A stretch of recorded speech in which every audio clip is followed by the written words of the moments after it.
네, 여러분 반갑습니다. 오늘은 2020년 마지막으로 인사드리는 날입니다.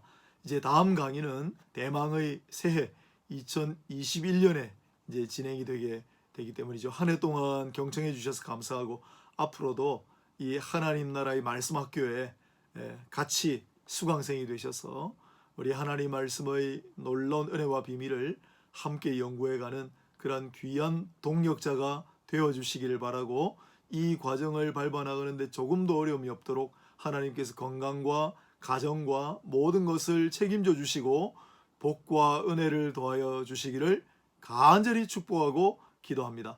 자, 오늘은 출애굽기 19장을 한번 해보도록 하겠습니다. 출애굽기 19장은요, 이스라엘 백성들이 마침내 석 달 만에 시내산에 도착하는 그러한 대목입니다. 그리고 20장이 되면 10계명, 그리고 이어서 21장부터 율법을 받는 장면이 나와요. 이처럼 출애굽기 19장은 앞부분이 거의 이야기, 서사라고 하죠, 한자로. 영어로 내러티브라는 구조로 되어 있고 20장 이하는 전부 율법의 구조이기 때문에 그거의 경계선이 바로 19장이 되겠습니다. 또한 우리 그리스도인 신자의 정체성을 알려주는 중요한 구절이 등장하기도 하고, 또 하나님의 영광이 임하는 쉐키나라고 하죠. 또 하나님께서 시내산에 강림하신다, 여호와의 강림 사건도 기록된 아주 중요한 장이 되겠습니다. 우리가 조금 잘 알고 있는 장이 바로 출애굽기 19장인데, 저는 오늘 이 출애굽기 19장의 전체 구조를 숫자 3의 비밀이라는 제목으로 한번 설명해 볼까 합니다. 왜냐하면 일단 이스라엘 백성들이 시내산에 석 달 만에 도착해요. 석 달 만에. 그리고 하나님께서 모세를 통해 셋째 날을 기다리라 그렇게 말씀하세요. 그리고 마침내 셋째 날에 여호와께서 시내산에 강림하십니다. 또 오늘 본문에 올라가다라는 말하고 내려오다라는 말이 계속 반복이 되는데요. 모세는 시내산이죠. 이스라엘 백성들이 광야에 있을 때 시내산 정에 3번 올라갔다가 3번 내려옵니다. 이 모든 게 다 완전수. 네, 3은 성경 제일 처음이 바로 성부, 성자, 성령, 삼위일체의 하나님 3으로 시작한다는 거 우리가 함께 했잖아요. 완전수라고 그러거든요. 그래서 이 출애굽기 19장 여호와께서 강림하시는, 마침내 백성들에게 모습을 드러내시는 이 장면에서도 숫자 3의 비밀로 이 모든 이야기들을 다루어 가고 있지 않는가, 그런 생각이 들었습니다. 자, 그러면 우리 이제 숫자 3의 비밀하고 하나씩 이제 풀어보죠. 첫 번째로 모세가 처음 산으로 불려 올라갔다가 그리고 다시 내려오는 그 대목을 먼저 해보도록 하겠습니다. 세 개의 구조 가운데 첫 번째 구조를 다룹니다. 여기 이 부분은 언약과 관련이 있습니다. 그래서 하나님께서는 모세를 불러 올라오게 하신 다음에 이렇게 말씀하시죠. 내 말을 잘 듣고 내 언약을 지키면 너희는 모든 민족 중에서 내 소유가 되겠고 너희가 내게 대하여 제사장 나라가 되며 거룩한 백성이 되리라.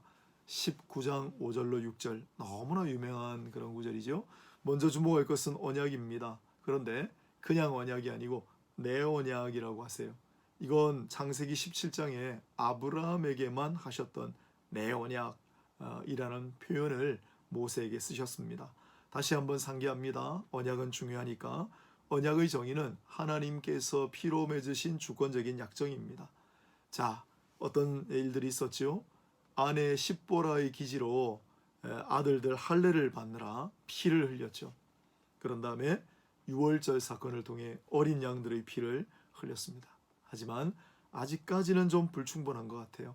출애굽기 19장에 내가 너희와 언약을 맺으리라, 그건 일종의 확약입니다. 법률적으로 약속을 분명하게 하신다. 그리고 정식으로 계약을 체결하죠. 언약을 체결하시는 장면은 출애굽기 24장에 나옵니다. 그때 각종 동물의 제물의 피가 뿌려지고 언약의 피가 뿌려지고 언약서가 기록되었다, 그렇게 되어 있기 때문이죠. 자, 아무튼 19장에 언약이 나오고요. 그 다음에 가장 중요한 부분, 우리의 정체성, 이스라엘의 정체성, 우리의 정체성이기도 하고 그것을 선포해 주시는 그런 대목이 나옵니다. 제가 한번 읽어볼까요? 다시 한번 읽어보면 너희는 모든 민족 중에서 내 소유가 되겠고 그리고 제사장 나라가 되며 거룩한 백성이 되리라. 세 가지죠. 자, 이 출애굽기 19장 5절로 6절의 세 가지 정체성은 그런데 베드로전서 신약의 베드로전서 2장 9절에 인용이 됩니다. 그런데 조금 다르게 인용이 돼요. 자, 이렇게 구약하고 신약이 서로 안 맞는 부분이 있으면 어떡하죠? 그게 오늘 이 시간, 다음 시간, 앞으로 율법을 다룰 때 굉장히 중요한 내용이 되는데요. 한번 마음속으로 따라해 보시길 바랍니다. 신법 우선의 원칙, 신법 우선의 원칙, 즉 구법이 있고 신법이 있으면 새로 만든 법이 우선적으로 적용이 됩니다. 서로 맞지 않는 부분이 있을 경우에 여러분 당연한 거 아니겠습니까? 그래서 신약이 구약보다 우선 적용되는 겁니다. 서로 조금 다른 부분이 있으면 신약의 규정을 적용하면 됩니다. 그러면 이 출애굽기 19장에 있는 정체성과 베드로전서 2장에 있는 신약의 정체성을 한번 비교하면서 살펴보도록 하겠습니다. 먼저 19장의 내 소유라고 하는 정체성입니다. 여기 소유라고 하는 단어는요, 세굴라라고 하는 아주 유명한 단어예요. 이 세굴라는 본래 금이나 은과 같은 보석을 가리키는 말인데요. 신명기에 가면은 이걸 보배로운 백성이라고 표현해 놨습니다. 즉 나의 소유. 그러나 베드로전서는 그의 소유된 백성, 그의 소유된 백성, 그리스도 그를 가리키죠. 그리고 소유라는 말을 쓰고 백성이란 말을 보배로운 백성, 즉 이 출애굽기에 나오는 나의 소유와 그리고 신명기에 나오는 보배로운 백성을 두 개를 결합하여 그의 소유된 백성이라고 하는 그러한 표현을 쓰고 있습니다. 묵상입니다. 우리는 누구입니까? 네, 우리는 그리스도의 소유입니다. 그리스도가 다스리는 하나님 나라의 시민, 하나님 나라의 백성입니다. 우리는 그리스도의 보석 같은 존재들입니다. 잊지 마시길 바랍니다. 두 번째로 제사장 나라라고 하는 정체성을 모세를 통해 알려주셨습니다. 그런데 이 제사장이라는 말이 모세와 아론 할 때 아론과 그의 후손들을 제사장으로 세우지 않습니까? 그건 출애굽기 28장에 가야 나옵니다. 그러면 이게 어떻게 된 건가? 네, 일반적인 제사장 제도가 어디에나 있었죠. 가만히 성경을 생각해 보면 모세가 피신했을 때 우물가에서 한 여인을 만나는데 성경은 그를 누구라고 소개하고 있습니까? 네, 미디안 제사장 이드로의 딸이다. 또 요셉이 총리가 되어서 이집트 파라오의 총애를 받고 누구하고 결혼했죠? 네, 이집트의 제사장 보디베라의 딸과 결혼했습니다. 그러니 이 제사장이라고 하는 개념은 아마 신을 섬기는 종교적인 직분을 가리키는 일반 용어일 수 있었겠죠.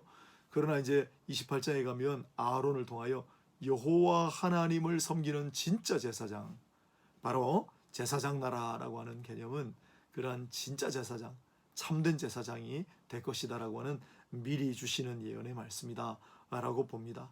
자, 그런데 이 출애굽기는 제사장 나라라고 해서 앞부분에 미디안 제사장 또 이집트의 제사장 보디베라 전부 개인적인 제사장들이었어요. 그런데 모세는 제사장 나라, 즉 이스라엘 민족이 뭇 백성들 가운데 제사장 나라가 될 것이다라고 하는 집단적인 제사장의 개념을 받았단 말이죠. 그런데 베드로전서는 2장에서 이것을 재해석하기를 왕 같은 제사장들하고 거룩한 나라로 분리를 시켰습니다. 자, 왕 같은 제사장들 무슨 뜻이죠? 네, 우리 한 사람 한 사람이 왕 같은 제사장들이다. 네, 잘 기억해 놓으시기 바랍니다.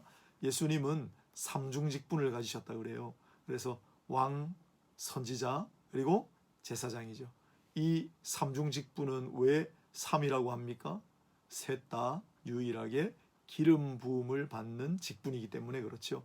그리스도라고 하는 말이 메시아라고 하는 말이 기름 부음을 받다라는 뜻 아니겠습니까? 자, 그래서 이 삼중직분 가운데 왕 같은 제사장들, 왕 같은 제사장들, 그렇게 이야기하는 겁니다. 우리는 왕 같은 제사장들이고, 덧붙이셔도 상관없습니다. 선지자적인 사명을 가진 자들이다. 왜냐하면 예수님께서 삼중직분을 다 이루어 버리셨기 때문에 예수님의 사람들은 이 삼중직의 사명을 감당하는 자들이다. 왕 같은 사명, 제사장 같은 사명, 그리고 선지자 같은 사명을 우리는 감당해야 합니다. 그래서 왕 같은 제사장들이라고 부르고, 거룩한 나라, 이스라엘 민족을 이집트라든지 바벨론이라든지 다른 민족과 구별하여 제사장 나라라고 집단적으로 지칭했단 말이에요. 그런데 이제는 나 한 사람 한 사람이 왕 같은 제사장일 뿐만 아니라 거룩한 나라다, 그렇게 볼 수 있는 거죠. 그래서 집단적인 명칭이 이렇게 우리 한 사람 한 사람, 우리를 성전이라고 부르지 않으셨습니까? 그렇게 재해석되었다. 그걸 꼭 기억하시고요. 바로 이 왕 같은 제사장, 거룩한 나라, 이 부분에서 종교개혁자 마틴 루터가 우리는 바로 만인 제사장설을 따라야 한다. 즉 이제는 제사장이라고 하는 구약의 직분이 따로 있는 것이 아니라, 여러분 기억하십시오. 성지자가 구약의 제사장과 절대적으로 같지 않습니다. 왕 같은 제사장, 그건 오늘날 성도들을 가리킨다. 그래서 만인이 제사장이다. 그게 바로 종교개혁으로 태어난 개혁교회의 핵심 이론 아닙니까? 이로부터 놀라운 역사가 일어났다. 그러니 신법이 구법에 우선한다는 말이 맞죠? 셋째로 이 출애굽기 19장은 거룩한 백성이라고 정체성을 표현하고 있습니다. 거룩한 백성. 이 거룩한이라고 하는 말이 카도시예요. 카도시. 형용사로는 여기 처음 나와요. 그리고 명사형으로 나올 땐 네가 서 있는 곳은 거룩한 땅이니. 3장 출애굽기에 모세가 시내산 광야에서 떨기나무 가운데 임하신 하나님을 만날 때 하나님께서 하신 말씀 중에 나오는 대목이죠. 그리고 오늘 본문에 이 거룩 성결이라고도 하는데, 이 거룩 성결이라고 하는 동사형이 계속 나와요. 그건 따로 또 항목을 소개하겠습니다만, 아무튼 거룩한 백성이다. 이 거룩이란 말이 출애굽기로부터 본격적으로 이제 등장하게 됩니다. 그러면 거룩한 백성이란 건 무슨 뜻인가? 여러분, 거룩이 뭐죠? 거룩은 구별된다라는 뜻이죠. 그래서 이 세상과 뚜렷하게 구별할 수 있는, 그래서 거룩이에요. 그리고 성결이라는 단어도 결국은 같이 써요. 그런데 베드로전서는 앞서 말씀드린 대로 거룩한 나라라고 하고요, 그의 소유가 된 백성이라고 해서 두 개를 분리시켜서 백성과 거룩한을 각각 다른 곳에 배치시켰습니다마는 전체적인 어조는 같습니다. 정리합니다. 출애굽기 19장은 모세를 불러 올리셔서 이스라엘 백성의 정체성에 관한 중요한 말씀을 선포하시는 대목인데, 언약을 통하여, 이것은 베드로전서 2장을 통해 오늘 신약의 성도들에게 그대로 이어져서 우리가 바로 하나님의 소유된 백성, 왕 같은 제사장, 그리고 그의 거룩한 나라라고 하는 사실을 잊지 마시고, 오직 그의 나라, 우리 주 그리스도 예수를 위하여 우리의 사명을 감당하고 또한 흔들림 없이 나아가는 저와 여러분이 다 될 수 있기를 축복합니다. 자, 앞서 서두에 말씀드린 대로 이제 한번 올라갔다가 내려오고, 이게 이제 첫 번째 이야기였어요. 또 두 번째로 올라가는데, 오르다라고 하는 말이 알라예요. 그런데 두 번째는 올라가다라는 말이 나오지 않아요. 그러나 뒷부분에 보면 내려오니라는 말, 야라드라는 말이 또 나오기 때문에 올라갔구나 우리가 추정할 수 있죠. 두 번째로 부르셔서 올라갔을 때는 하나님께서 모세에게 무슨 말씀을 하셨는가? 두 번째는요, 10절에 있습니다. 여호와께서 모세에게 이르시되 이스라엘 백성들에게 너희는 성결하라 라고 하는 명령을 내리십니다. 그래서 14절을 보면 모세가 산에서 내려와, 야라드, 내려와 그 말씀을 전하게 돼요. 그리고 세 번째는 모세가 올라가매 알라라는 말이 20절에 나옵니다. 그 다음에 세 번째로 주신 말씀은 경계를 세우고 이스라엘 백성들은 절대 접근하지 못하도록 하라, 접근 금지 명령을 내리세요. 이스라엘 백성들의 보호를 위하여. 그래서 또 모세가 백성에게 내려와 그 말씀을 전하는 형식, 즉 3의 구조로 되어 있다. 자, 여러분, 이렇게 세 번 올라갔다가 세 번 내려옵니다. 그런데 이 출애굽기 19장에서 더 중요한 걸 하나만 꼽으라고 하면 똑같이 중요하겠지만, 여러분, 올라가다일까요? 내려가다일까요? 그렇습니다. 여기에서만큼은 내려가다, 내려오다라는 말이 중요합니다. 야라드라는 말이 중요합니다. 왜 이렇게 19장을 올라갔다가 내려오는, 올라갔다가 내려와서 말씀을 선포하는, 올라갔다가 내려와서 말씀을 전하는 구조로 계속 반복해서 강조하고 있을까요? 네, 모세가 시내산에서 내려오는 그 모습, 그것과 아마 똑같지는 않겠지만은 여호와 하나님께서 이제 그와 같이 시내산 이 땅으로 내려오시는 것을 형상화하기 위해 이런 거 아닙니까? 그래서 여호와의 강림 사건이 소개되어 있는 겁니다. 자, 이 야라드라고 하는 말, 내려오다라는 말, 이 말은 처음 등장할 때부터 여호와의 강림을 표현할 때 썼어요. 바벨탑 사건, 창세기 11장 5절에 여호와께서 사람들이 건설하는 그 성읍과 탑을 보려고 내려오셨더라. 바로 그 내려오시다, 야라드, 강림이란 말이 출애굽기 19장에 18절에 시내산의 연기가 자욱하니 여호와께서 불 가운데서 거기 강림하심이라. 또 20절 여호와께서 시내산 곧 그 산 꼭대기에 강림하시고. 네, 여호와 하나님의 강림 사건이 벌어지는 놀라운 대목입니다. 이러한 일은 이전에도 이후에도 없었습니다. 그리고 이사야서에 가면 이사야서 64장 1절에 여호와께서 강림하시리라 그렇게 예언이 되어 있고, 과연 그 말씀대로 이제는 빽빽한 구름, 나팔 소리, 천지를 진동하는 그런 현상은 없었어도 조용한 가운데 수많은 별빛이 반짝이는 아름다운 날, 주 예수 그리스도께서 이 땅에 살포시 내려오시는 강림 사건이 일어나게 된 겁니다. 그리고 먼 훗날 언제가 될지는 모르지만은 예수께서, 부활하신 예수께서, 살아계셔서 지금도 계시는 예수께서 어느 날 그와 같이 땅에 다시 강림하시리라 라고 하는 예언으로 계속 이어지고 있는 것입니다.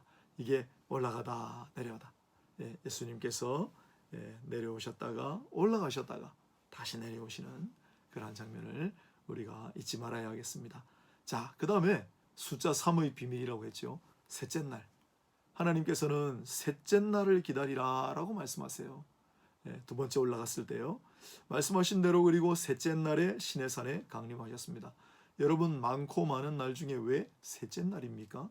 이 셋째 날은 창조의 이야기나 구원의 이야기나 아주 특별한 의미를 가집니다. 천지 창조의 기사에서 여러분, 첫째 날 어떻게 되었고, 둘째 날은 뭘 지으셨고, 셋째 날은 무슨 일이 있었죠? 네, 셋째 날은 처음으로 생명체를 지으시는 날이 되겠습니다. 생명이 처음으로 조성된 날, 그게 바로 셋째 날의 역사였어요. 그리고 구원과 관련해서는요, 아브라함이 이삭을 데리고 모리아 산에 도착한 날도 제3일이었습니다. 바로 그날 아브라함은 이삭을 번제로 실제로 잡으려고 했고, 하나님께서 받으신 걸로 간주하셨고, 따라서 히브리서 11장 19절은 그날 이삭은 다시 살리심을 받았다, 새로운 생명을 얻은 거잖아요. 그것도 3일이에요. 이렇게 해서 셋째 날은 차츰 중요한 의미를 띠게 됩니다. 그리고 오늘 출애굽기 19장에서 여호와의 강림이라고 하는 놀라운 사건도 셋째 날에 일어나는데, 그런데 그 셋째 날 앞에 정관사, 영어로 하면 더 그 셋째 날이란 말이 붙어 있다는 사실이 의미심장합니다. 왜 이렇게 셋째 날이 중요합니까? 또 이어지는 선지서의 호세아는 호세아서 6장 2절에 아주 특별한 의미의 셋째 날을 예언합니다. 여호와께서 이틀 후에 우리를 살리시며 셋째 날에 우리를 일으키시리니 우리가 그의 앞에서 살리라. 셋째 날에 우리를 일으키시리니, 셋째 날에 우리를 부활시키시리니, 그렇게 봐도 뭐 크게 틀리진 않겠죠. 사도 바울은 이러한 구절들을 예수 그리스도의 부활과 관련하여 이렇게 해석해 내었습니다. 고린도전서 15장 3절로 4절입니다. 성경대로 그리스도께서 우리 죄를 위하여 죽으시고 장사 지낸 바 되셨다가 성경대로 사흘 만에 다시 살아나사. 아멘. 성경대로라고 고린도전서가 그토록 이야기하는 그 성경대로의 셋째 날은 무슨 굴려들입니까? 오늘 본문 출애굽기 19장 또 창세기 22장의 이삭의 이야기, 또 창조기사의 셋째 날, 호세아 선지자의 셋째 날 예언, 이 모든 것이 바로 예수 그리스도의 3일 만에 부활하신 사건으로 다 이루어지고 완성되었다라는 걸, 그걸 강하게 암시하기 때문에 셋째 날이 중요한 겁니다. 사랑하는 여러분, 이 셋째 날의 기적을 잊지 마시고요. 네, 힘들고 답답하고 어려우실 때, 정 못 견디시게 힘들고 고달플 때 이 셋째 날의 기적을 한번 실제로 체험해 보시면 어떨까요? 하루, 이틀, 3일을 주 예수의 부활을 생각하시면서 한번 참고 견뎌 보시는 거예요. 네, 만일 그렇게 된다면 이 세상에 우리가 감당치 못할 일은 결코 없는 줄로 믿습니다. 아멘.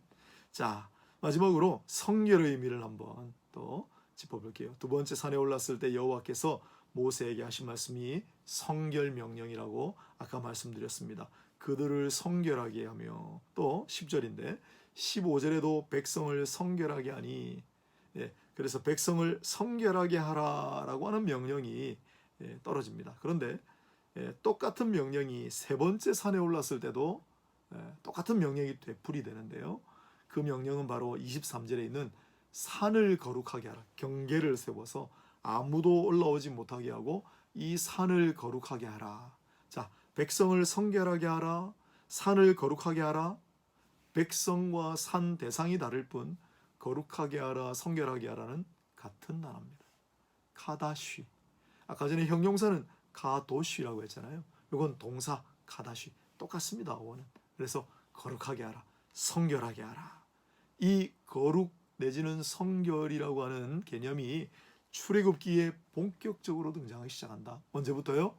모세가 하나님을 광야에서 만날 때부터 거룩한 땅, 그리고 19장 오늘 거룩한 백성, 그리고 거룩하게 하라, 성결하게 하라, 여기에서 등장한다는 명사형, 형용사형, 동사형이 한꺼번에 출애굽기에 등장해요. 그리고 이 거룩, 성결이라고 하는 개념은 레위기에 가서 활짝 꽃을 피웁니다. 물론 출애굽기에도 나옵니다만은 레위기에 더욱 분명하게 여러분이 세 가지 삼중의 거룩, 삼중의 성결 개념을 잊지 마세요.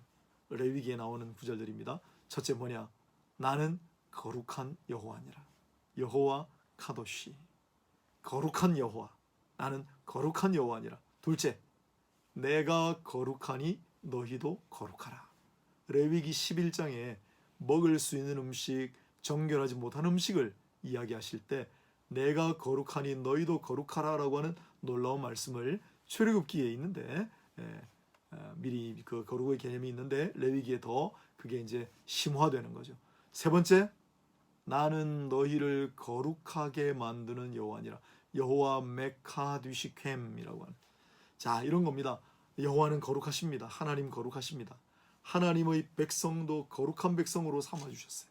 왜냐하면 내가 거룩하기 때문에 나의 백성인 너희도 거룩하라. 그런데 여러분, 우리가 우리의 의지나 우리의 노력으로 거룩해질 수가 있던가요? 그렇다고 해서 하나님께서는 그걸 버려두시고 방관하시는 하나님이 아니시라는 겁니다. 어떻게 해요? 나는 너희를 거룩하게 하는 여호와. 다른 말로 하면 내가 반드시 너희를 거룩하게 하리라. 나와 같이 거룩하게 하리라. 내 백성답게 거룩하게 하리라. 이게 출애굽기와 레위기에 나오는 하나님의 신실하고 은혜로운 약속입니다. 사랑하는 여러분, 지금 우리는 비록 이 세상 속에 구별되지 않고 함몰되어서 살아가고 있는지도 모르겠습니다. 내가 성도의 모습으로 이 세상 사람들과 정말 구별되어 살아가고 있구나라고 하는 뚜렷한 확신이 없으실 수도 있습니다. 그러나 잊지 마십시오.